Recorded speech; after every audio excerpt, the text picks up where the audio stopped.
No, you? no, Do you need no, to no, get you no. warmed up? You need to get you lubed up? Gee, Oh, sorry, wrong podcast. I thought this was this, OnlyFans. that's Big Ben and K Winn after dark. um, Darius Acuff Jr. Top 8 prospect I just saw. Top 8. I think he's down there just due to size. But K Winn, I think this might be prevalent moving forward for NCAA athletes. Not only are you looking at draft stock, kind of where you fit in, or am I in the lottery? You might be looking at shoe deals. Yeah. Darius Acuff Jr. now a Reebok athlete. He signed already? I think he did. Hot off the press. It's out there. I think he already did. He is a Reebok athlete. Shaq is now the president of Reebok Athletics. Athletes. Could you imagine Shaq walking in and pitching you on becoming a Reebok athlete? And then you know who the vice president is? Dennis Rodman. Oh, come on. Who wore Reebok back in the day? Come on. Sean Kemp? No. Sean's got a lot. He's got his own pot shop here in Seattle. He's tied up with that. Whoa, D Brown. Remember he used to bend down and do the pump up? Close. Was the close because it's guard? Well, no, you actually got an athlete, a Reebok athlete. He was one. I'm saying you're coming. So was Sean Kemp. Actually, you're almost there. John Wall was another Reebok athlete. But this guy's the czar, if you would, of Reebok shoes. Sonny Vaccaro? No. Allen Iverson, dude. Allen Iverson had not only did he have the answer, he had the question before he had the answer. That was Reebok? I want to talk to you about the 5 cleanest Reebok shoes, and then I want to talk what Darius Acuff should name his shoe. Because Reebok came out, this is the GOAT, most would say. The question mid. So if you remember the question mid, it had the honeycomb in the front and the forefoot, and the heel it had the honeycomb too, and it had like a little almost cummerbund across the toe, and that's where the colorways came in. But I remember I was a junior in high school, and we were an Adidas school before that, sophomore year. All of a sudden, we became a Reebok school, and we wore the questions my junior year, and we won the title in them. So they're just black, standard colorway, but he had the questions. And then came, well, you referenced D Brown. Here's another good. This is where the pump came in, the pump action, right? With the little basketballs. Right. I'm an underground. I wore Reeboks too. Reeboks were huge in like late 90s. Exactly. I mean, I wasn't quite late 90s. I was early 2000s, but late 90s, 2000s. But that was the first time the pumps came in. Now, what did the pumps do for you? They just tightened your foot in. They had the little air pocket across the tongue all the way down. But those were hot. The next shoe that I think is the Kamikaze 2s. Do you remember the 2s? Those. Did you, with the lightning bolt? Yeah. Sean Kemp's signature like shoe. Green and black. Oh my goodness. I hope the Sonics come back. They'll re-release those. Whoever's playing power forward will wear those that first time out. Answer, not 1s, not 2s, not 3s, but 4s. Do you remember those? I don't remember the 4s. They were zip-ups. The first time. Remember Gary Payton shoes back in the day? They were a glove and then an exoskeleton around them. These were like Nike composite or something like that. Right. Yeah, that was Nike's answer to the answer. Answer 4s, which were zip-ups. Now, this is the first time they actually made it in like the collegiate ranks. Colleges started wearing these because they could get the colorways. And the first K Winn, the first Reebok signature shoe ever. Can you guess what year? It was like 1992, Shaq. Boom. Oh! Boom. Got it. The Shaq Attacks. Now, they looked like a cross between a fitness shoe and a basketball shoe. A woman designed it, apparently. But that was the first signature shoe somewhat 34 years ago for Reebok. Now, some would say they have staying power, marginal staying power. But Darius Acuff, what is his shoe going to be called? What should it be called? You've had the question, you've had the answer, you've had the Shaq Attacks, you've had the Kamikazes. The Problem. Ooh, because he's a problem. Ooh, and it plays into the question answer thing. I like It that. does. It's the same kind of theme for it. And you mentioned he's number 8 on the draft board. He might be up to top 3 or top 2 after this weekend. I had some numbers ready for you. I didn't know you were going to lead with A-Cup. He scored 60 points in his first 2 tournament games. He's had 2 30-point games with 5 assists. Like, he can't be stopped. He is unbelievable the way that he can stop and go. He can accelerate. He can decelerate. He can shoot at all 3 levels. I don't know what Arizona is going to do to stop them. I think they have to try to contain him and then hold everyone else around him because he is ascending up and to the right. To put a bow on this whole thing, I do think shoe companies will now evaluate talent in the collegiate ranks, especially if it goes well with ACUF, right? You're signing them before they get to an NBA team. But also, I think it will be interesting to see if Nike and Adidas follow suit, right? It's almost like picking them up before they're on a team. You got, I don't know, there's some sort of allure to it, right? If you got a Nike exec walking around watching your games. But for ACUP to get a deal with Reebok is interesting. Here's all the fronts. advantage that Reebok has. Nike has such a big stable of athletes that are a part of its basketball brand that not everyone gets a signature shoe. So, like, they can't go out and give someone a signature shoe or promise them one in college if they can't give one to, like, Cade Cunningham, for example. Right. So Reebok and all these other companies have the advantage. They can give the up-and-comers their own signature shoe. And that's what every basketball player has always wanted. When I was younger, we had Air Jordans. And then I always thought of, if I became an NBA player, it'd be Sky Kais. I thought for sure you'd say Air Wins. Like, just keep it simple, Sky Kais. But everyone wants a signature shoe. So if you do, if it's Reebok, if it's Asics, if it's Converse, if it's Puma, I actually want the signature shoe. I want that marketing because with it comes commercial, brand, go to market, all of this stuff, which makes dollars and cents now when you try to get other advertisements and endorsements. Well, think of it this way too. Like, he's got the A cuff. Like, Reebok could basically put a kind of a fence around Arkansas, right? And now Arkansas is a Reebok school. Like, there's always fights for that type of stuff. And who's a Nike school? Who's an Adidas school? All of a sudden, Reebok's playing in the collegiate ranks. And you're right.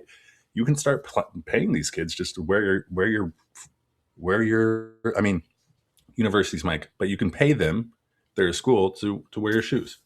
The problem ones. I got a new one, the handcuff. Ooh. Because you're at the mercy of what he's going to do when he crosses you up. Let's get into the games. Whoa! I got to start with my bit. Oh, you gotta. No, I'm okay. Is it appropriate for before dark? Yeah, it's appropriate. Okay. We have to talk about the scandal that is running through the NCAA tournament brackets.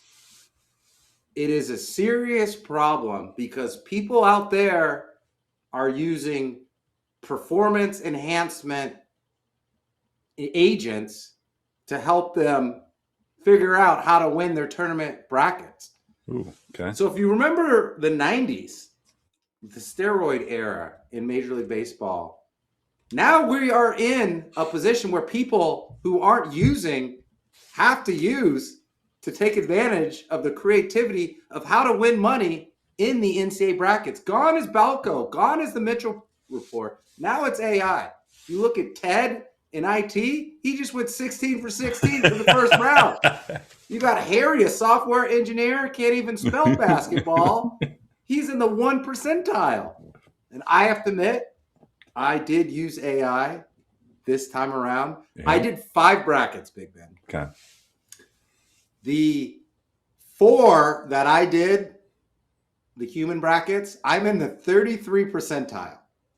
The one AI agent I built, I trained it with Ken Palm and Bart Torvik data, meaning I Okay. just copy and pasted the links of their stats in there. Bart I'm in the Torvik. 95.3 percentile. It's unreal. The ironic part is this is the one bracket where I won't actually get any money out of it if I actually win it. I should have used it for the other ones. You felt guilty. I don't know. I just trusted my brain power, which is biased towards the mid-major a little bit, and the agents all chalk. Yes. That's why I'm doing well. You had that gut pick, but then all of a sudden you don't know something that Ken Palm knows about neutral court sites and Joe Schmo shooting. Like, it's something you can't factor in. Can't do it. And there would you have felt any shame at all if you would have won that bracket? Say you took home a couple $100, Oh, maybe 1,000. No, no shame. So now I built the algorithm with paid data or open source or. I mean, if I can scrape it off a website, it's free data for me. Well, then that's your own fault. Why didn't you use it? I didn't trust the agent enough, but now I trust the agent. So here on out, no more K Winn. Next year, it's the agent all around. What does he say about let's ask the agent about the Sweet 16. Ask him in line right now. Oh my gosh. He's awake. He's ready. He's prepared. Awake. Ask. He's got that little ... Ask me anything. I had to okay, what do you want me to ask him? Ask him who's going to win the Sweet 16 games. And you and I can debate against your AI agent. While you're doing that, is he awake? Yeah, he's loading. And while he loads up, let's load up this podcast. Hello and welcome to Big Ben and K Winn. Each week, a brand new episode hits your computer, your iPhone, your iPad, or your eardrums. So make sure you hit the subscribe button if you're watching this on YouTube. More of an audio podcast person? Don't worry, we got you covered. But you should also subscribe, give us a 5-star anywhere you get your podcast, like Spotify or Apple. And on social media at Big Ben K Winn _. That's Threads, that's TikTok, that's YouTube. Don't forget to follow the Discord. We are everywhere. I'm K Winn. He's Big Ben. It's an all NCAA March Madness bracket, and my agent is loaded and ready He's there. to go. He's ready, fired up. Do we want to go? So I moved the tab. So why don't you go, I go, and then we'll see what the agent says. Okay. Let's start with a game with probably the most. I won't say it's recognizable. Let's start. No, let's end there. Let's start in the West. Let's go West to East. How about that? That's perfect. Okay. So number 1, Arizona, and I loved what Tommy Lloyd had to say about the lack of mid-majors. Respect? No, just mid. He's frank, right? He said what everyone else didn't want to say. It comes down to money. Kids are going to go play where they get paid. That's what he said. It's truth. He also said, I took this job knowing that. He's smart, and it has proven to work. That's all he's saying. Okay. And you know what's proven to work? His team against Arkansas. Mr. Aycock, God, Arkansas is a sleeper pick for me. Yeah. Like, it's Calipari. Anything can happen. You were talking about Arkansas 2 months ago. I know. I like Arkansas. They have talent. But it's a typical. When Calipari used to coach Kentucky, he always had talent. But getting them to gel and work together was always the hard part. And he was either going to win a title or he was out in the first round, it seemed like. And the fact this Arkansas team, I think they were Elite 8 team last year. They've been places, and they have the point guard in Acuff. Who are you going with? This is a toss up for me. Is it a 1.5, 4.5? I'll go Arkansas to cover. Arkansas to cover. Arizona -7.5. Oh, they're going to cover for sure. I'm Okay, going to who's take going to win the game? Arizona probably wins by 2. Arizona definitely wins. There's no hesitation. There's no doubt. You said it. I'll say it again. Calipari has a lot of talent, a lot of 4-star, 5-star players, but blending them together and getting them on the same page, I don't think he'll be able to do it against a disciplined, tough, top to bottom, offense and defense efficient team like Arizona. They have all the right pieces. They have bigs. They have guards. They can go fast. They can slow it down. They can go inside. They can go outside. They have 7 players that could actually start on other teams. Arizona is not going to stop Acuff. He is going to go off. 100% he's going to go off. But that doesn't matter because Arizona still is a top 5 defensive efficiency team, and they rebound. They own the margins. They'll win the margins. I got the Wildcats. That's fair. Calipari won't go. He'll go down swinging though. Like he'll find a way to get Acuff 50 points and lose by a 3-pointer. All right. Next, hold on. We got to go to the agent. What do you say? He says a matchup between Arizona number 2 Ken Palm and Arkansas number 5 and Bart Torvik. Arizona's got an 8.5 rebounding margin, which will provide too many second chance points. The Arizona Wildcats is the agent's pick. Okay. We're all in line. Number 11, Texas against number 2, Purdue. I loved what someone said in that same vein of, oh, Texas is it's a Cinderella. It's like, no, they aren't. They have more money than anyone. Like it's just a matter. They played in a really tough league, lost some games early on, and here they are. And they're going to beat Purdue. I don't believe Matt Painter at all for whatever reason. I don't believe that guy. He's got too much gel in his hair or something. I have no idea why I don't trust him. You said it earlier, like Zach Edey's there, player of the year. You should go back. He's got really good talent on his team, but they're not playing Indiana. They're playing Texas, and they're going to lose. I'm with you on this one. Texas, they were in the first 4. They will go to the Elite 8. I think they'll beat Purdue. They're bigger. They're stronger. They got better athletes. Purdue's a great story, but when you look at the lineup, I don't really know if they can keep up with the Texas firepower. So sweaty Sean Miller is going to get the win here. Purdue would beat you. They're like a team that looks like they'd beat you at the men's rec league by 30, but that's about as good as they get. The agent has Purdue winning. Ooh. Defense is their weak spot, but Texas doesn't have the 3-point volume to exploit it. The agent is going with Purdue. Okay. I guess we'll figure it out, agent. Can we mock the agent when Texas wins? 100%. Okay, good. All right, this is a football game. Played on a basketball court, apparently. And I don't know how Mr. Oates just 25 points. You beat Texas Tech by 25 points, and your second best player just got caught for 2.1 pounds of pot. That's saying something. That's resilience. Yeah. That's saying something.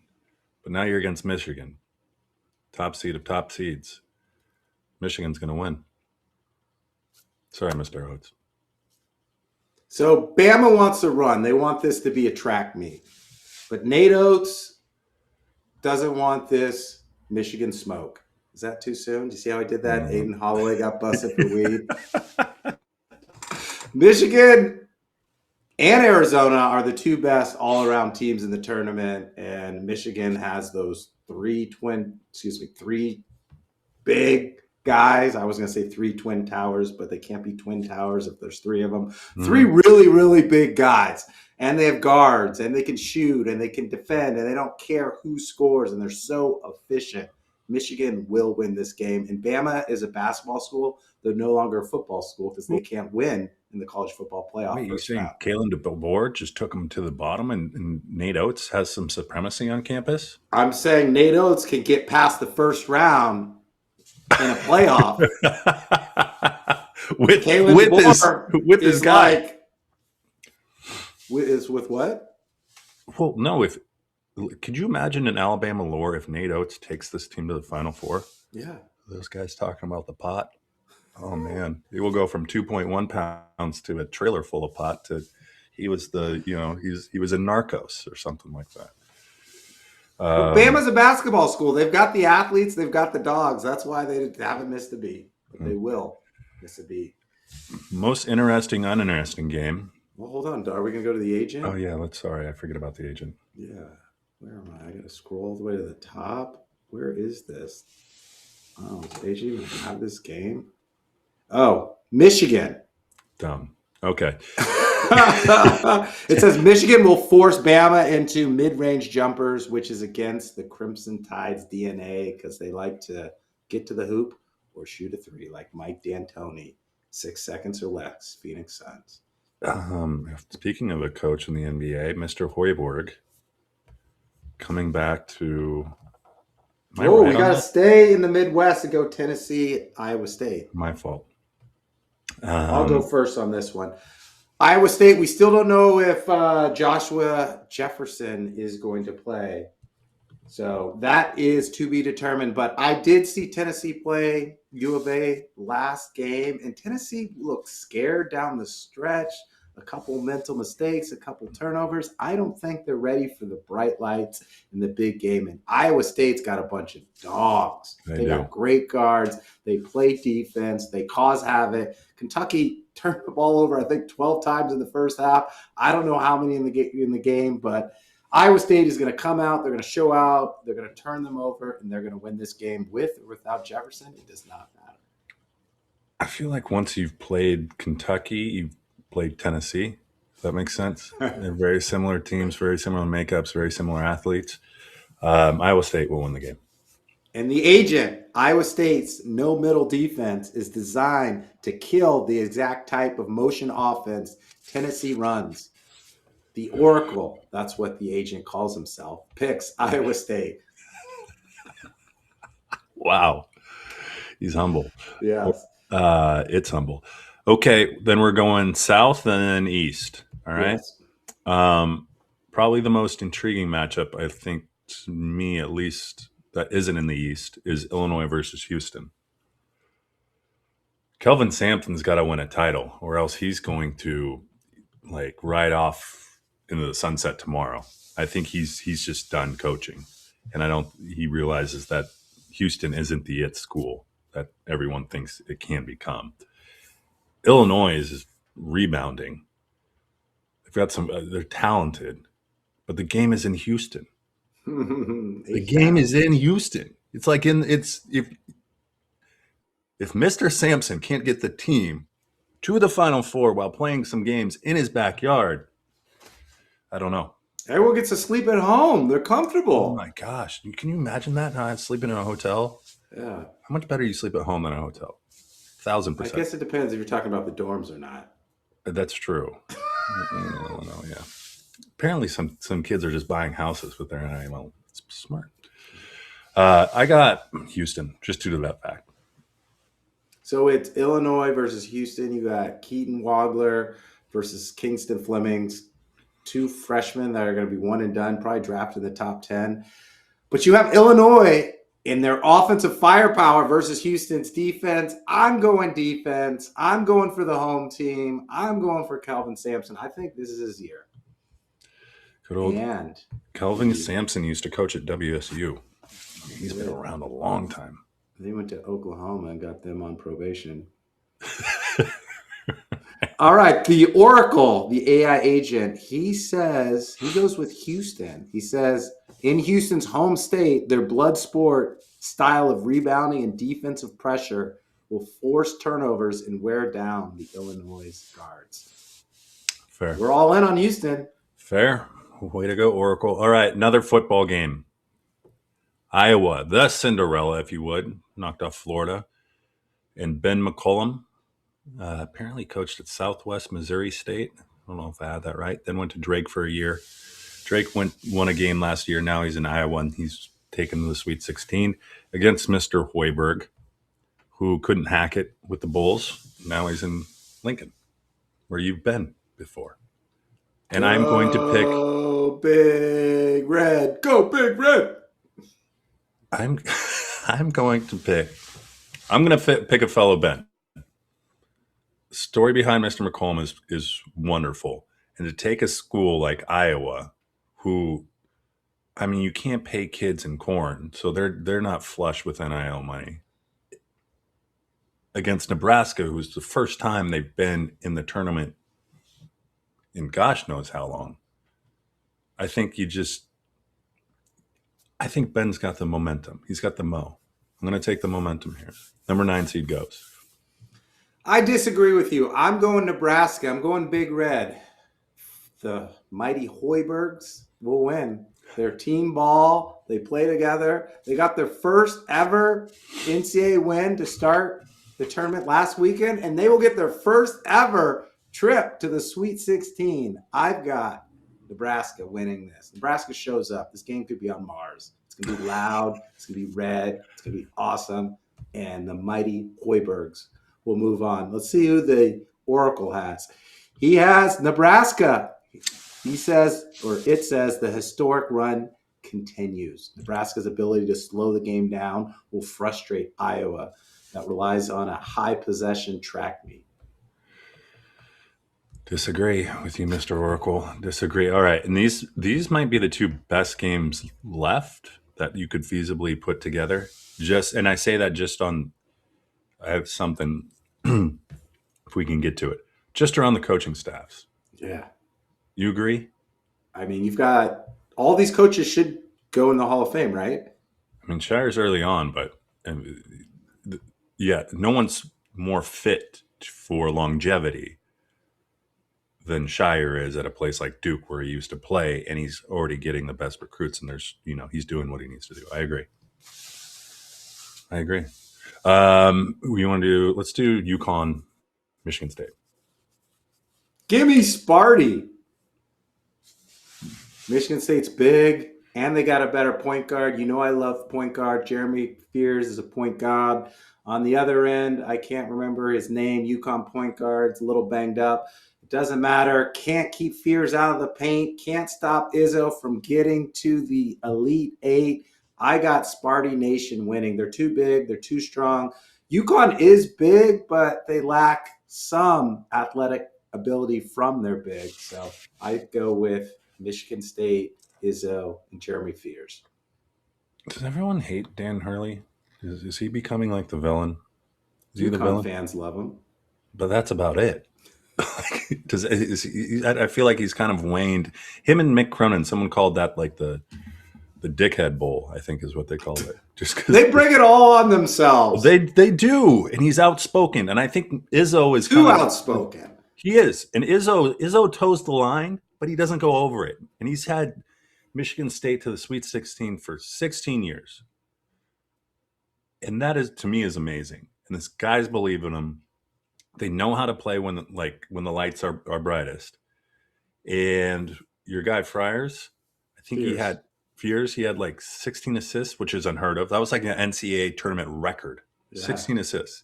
And any guy that can do that, my only fear is he's not a shoot first kind of guy. You might need to score the ball a little bit, but I got Izzo beating Hurley. And if he doesn't, I hope he kicks his ass after the game.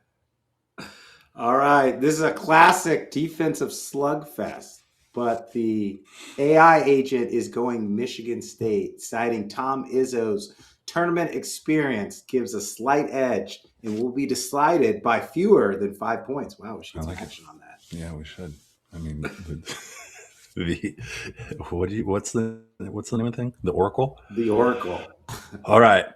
And would you say the most tenured, probably the most tenured coach, but maybe a coin flip between him and Izzo, but the most well-known coach maybe in this tournament, Rick Pitino in St. John's versus Duke? Who do you got? The oldest. How old is Pitino? He's in their 70s. I think he's like 74. Yeah. He's still got hair. Well done. Might be plugs, but got some help. He's 73 years old. Holy That cow. is great. That's why, you get over 70, you just tell it how it is. You guys stink. Pick it up. You guys are wuss. He just direct, to the point. but I love You'll him. love this. We're in a text thread from last weekend. That's why this hat, PB, Pacific Beach Hoops. And someone sent a text out. Coaches that wear suits are 11-6 versus in this tournament. Ooh. So coaches versus suits versus casual. Athleisure versus suits. Suits versus athleisure, 11-6. Patino will be wearing a suit. Shire will be wearing what you're wearing right now. I know. So do you have? Well, they're saying Caleb Foster might play. I'm going back and forth. We've talked about it. Duke has won, but it hasn't looked pretty. St. John's is going to press up and down the court. Without Foster, you only have one guard who can really responsibly handle the ball. I'm going Duke. I think Shire, who has gotten better as a coach over the last couple of years, can react to the system and the scheme, and I think he'll have something figured out. St. John's advantage is their front line, but that's not your advantage when the other front line is significantly better. Duke's got a massive front line, and they got the best player in the country. I'm going with the Duke Blue Devils. Moving on. Similar to what the Oracle said, I think, what game about the Michigan game where the bigs like St. John's, if they're running and they're hitting their shots, obviously from three early, like they're really good. The minute they're off kilter around that a little bit and they can't get any offensive rebounds, like it's frustrating. You see them. And I think that's what happens. I think there's really good athletes on that front line for the Duke Blue Devils. Boozer haven't, who said this? Someone said this on CBS. They're like, Duke doesn't even look good, but yet they're winning. Exactly. Right? Like they don't look great. Like nothing's working well, but yet they're winning. And that's a sign of a great team. Exactly. So I think they have, and their guys have been hurt. They might get some back, but I think Duke wins by a couple points, too. The agent says St. John's is the hottest team in the country, but Duke is a statistical juggernaut. Mm. And he or she or it picks Duke. Okay. So we're only off on what, a couple games? We're off a couple games, yeah. Okay. That's because me and you hate Purdue. Oracle Light. Yeah. Oh, okay. Before we get out of here, I want to see if you like this at all. Yeah, so I looked at the landscape of teams left, and I myself want to be a coach someday. Right. I'll probably be like 6th grade girls basketball, but not quite the capacity of some of these games. But I wanted to give some of these coaches their due, give them a nickname, okay? And then I wanted to associate a song with them. Okay. So I think you might be able to track, and I'll do the. So wait, am I picking the nickname of the song? No. You're just gonna tell me if my kind of my algorithm of putting together songs with coaches that might be appropriate for where they're at, the tournament, and so forth. Okay. So the first one I have is Alabama coach Nate.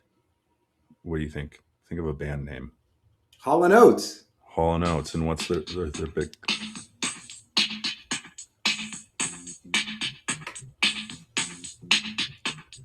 You might hear him singing this song. I can't go for that. No marijuana in the... So Nate, Hall & Oates. I can't get that to fast forward. I can't go for that. I have Dusty, John, May, and this is Michigan called coach. Love on the Weekend. He needs a lot of love, just not on the weekend from Johnny Mayer, but also the weekday for the Michigan coach. Okay? He's going to need some love on the weekend from the refs to advance, because he might be playing the Iowa State Cyclones. I got you. Okay. Tommy Boy Lloyd. Jack's, Tommy Boy. That guy. Yeah, there you go. Yeah. Okay. But this comes from the soundtrack of Tommy Boy, but it's by the Temptations. This is what he's going to be singing to all his players after the tournament. He's After Brandon Burries and Koa Pete leave for the NBA draft. Exactly. So he's just ain't too proud to beg. Okay, I got two more. Okay, this is Tom Lizzo, and this song is called "Truth Hurts." Truth hurts, Tom. You're old. You're old, but the truth is, you may not be better than UConn. Okay, and the last well, hold on. I got a rebuttal. Our intern just brought up a rebuttal for Izzo. He should have Jay-Z. H to the Izzo. I missed that. I like Tom Lizzo better. I like Tom Lizzo.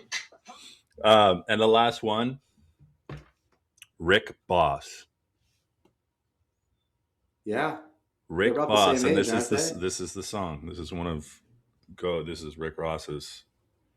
We're not doing like Bruce Springsteen.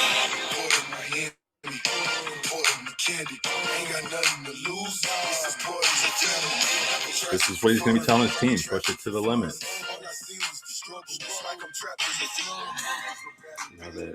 That's too much time at work, but that's all I got. I liked Rick Boss the best. I thought you were going the Boss as in Bruce Springsteen. No. Okay. You think? I don't think Rick Pitino's he's a Rick Ross guy. He's identifying with the players. He's not.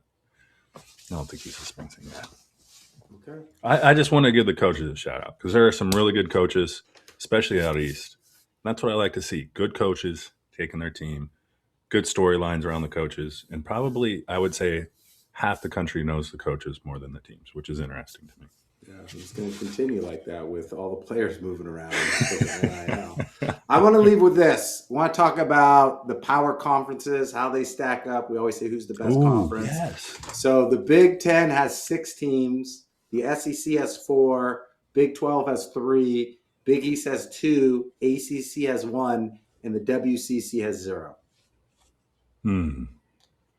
So right now it looks like the Big Ten is the best conference. It's got the most teams, but I'm still going Big 12 because I think deep down inside, Iowa State, Arizona, and Houston will all advance to the Elite 8. And I think 2 of those teams will go to the Final Four. Arizona versus Houston.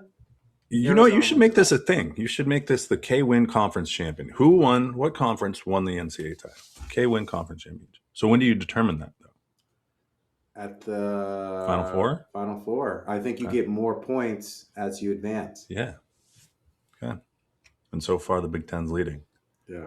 So what would have to happen this week? Because you got 2 Big Ten teams playing each other. Yeah, they're going to cancel each other out. Yep. If Illinois wins, you're done. I think the only Big Ten team that can actually legitimately win this is Michigan. I don't think any Big East teams can win this. I think no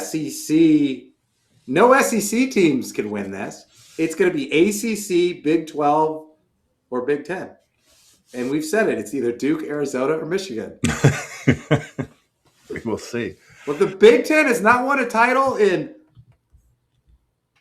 since 2000. What was that, 26 years? Yep. 26 years. Gosh, you know what I can appreciate? All these games being not even midday. They're like late afternoon. But here's the sneaky part. In the last 10 years, the SEC has won 1 title. The ACC has won 2. The Big 12 has won 2. And the Big East has won 4. With UConn, huh? And Villanova. Oh, that's true. And I know you're out there saying, hey, that's only 9K win, you jackass, you can't add. Well, they didn't play in 2000, okay? COVID year. So the Lakers won that title. The Lakers won that title. Okay. Where will you be on Thursday, Friday? You gonna be? Do you have Buffalo Wild Wings? Are we gonna be somewhere, friend's house? Are we gonna be seated on the couch? Are we working from home? Let's start backwards. Sunday, Gonna meet some friends out to watch games. Okay. Saturday, thinking of like a little brunch, maybe watch some games. Okay. And then come back home, watch them. Friday and Thursday, I don't know. TBD. I just have Saturday and Sunday locked in. How about you? I'll be here.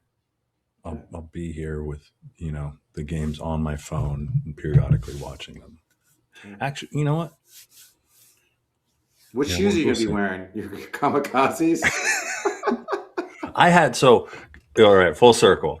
I had the answers. Yeah. I had the questions. Like, I became a Reebok guy. Like, it works. Like, I was Jordan. A lot of Jordans. A lot of, like, East Bay. And then all of a sudden I got what were the answers? Where if you laced them up, like, tight enough, they actually hit. So there was, like, a little overlay, and they had the bubbles on bottom. Okay. I wore 3 pairs of those out just hooping. It was so fun. Oh, my gosh. Reebok had bring me back. But I will not be wearing the answers. I'll be wearing, what are they? The Real Tree camouflage. I got these Real Tree camouflage sandals. They're comfy with some socks. Don't play basketball on them. You might hurt your Achilles. I'm going to play tips. You ever play tips? No, I haven't. What is that? Like tip-in? Like you shoot it, and then if it comes off, and you catch it while in the air and shoot it in, you become the shooter, but you also get points. So it's like you're battling. Yeah. You can play tips, sandals. Nice. All right, let's get out of here at Big Ben K Winn _ wherever you get your social media. That's TikTok, Threads, Instagram. Don't forget to follow the Discord.